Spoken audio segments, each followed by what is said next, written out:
এশিয়ার সমুদ্রসীমায় সামরিক উত্তেজনার নতুন মাত্রা পেয়েছে।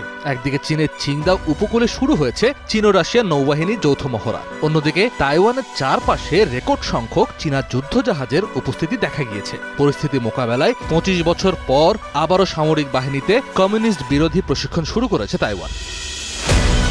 আজ ৬ জুলাই থেকে চীনের চিংদাও শহরের সংলগ্ন সমুদ্র ও আকাশ সীমায় শুরু হয়েছে চীন ও রাশিয়ার এই যৌথ মহড়া। চলবে আগামী ১৩ জুলাই পর্যন্ত। মহড়ায় অংশ নিতে রাশিয়ার প্যাসিফিক ফ্লিটের মিসাইল ক্রুজার ভারিয়াক, একটি সাবমেরিন সহ বেশ কয়েকটি যুদ্ধজাহাজ ইতিমধ্যে চীনে পৌঁছেছে। চীন ও রাশিয়া সরকার জানিয়েছে, আঞ্চলিক শান্তি বজায় রাখা এবং নিরাপত্তা চ্যালেঞ্জে মোকাবেলায় এই মহড়ার লক্ষ্য। মহড়া শেষে প্রশান্ত মহাসাগরের নির্দিষ্ট এলাকায় যৌথ টহল দেবে দুই দেশের নৌবাহিনী।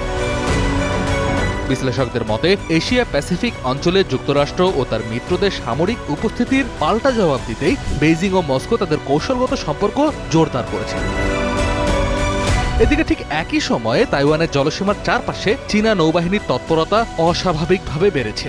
তাইওয়ান সরকার জানিয়েছে, গত শুক্রবার পর্যন্ত তাদের দ্বীপের কাছাকাছি রেকর্ড ১১০টিরও বেশি চীনা সামরিক ও কোস্টগার্ড জাহাজ শনাক্ত করা হয়েছে। চীন বরাবরই তাইওয়ানকে নিজেদের ভূখণ্ড বলে দাবি করে আসছে। এই ক্রমবর্ধমান সামরিক হুমকির মুখে দীর্ঘ ২৫ বছর পর নিজেদের নবীন সামরিক কর্মকর্তাদের জন্য ফের কমিউনিস্ট বিরোধী বিশেষ ক্লাস চালু করেছে তাইওয়ান। চীন ও রাশিয়ার এই যৌথ মহড়া এবং তাইওয়ান সীমান্তে চীন জাহাজের রেকর্ড উপস্থিতির ওপর কড়া নজর রাখছে যুক্তরাষ্ট্র। বিশ্লেষকদের ধারণা, এই ঘটনাগুলো বৈশ্বিক নিরাপত্তা ও এশিয়া প্যাসিফিক অঞ্চলের ভূ রাজনীতিতে বড় ধরনের প্রভাব ফেলবে।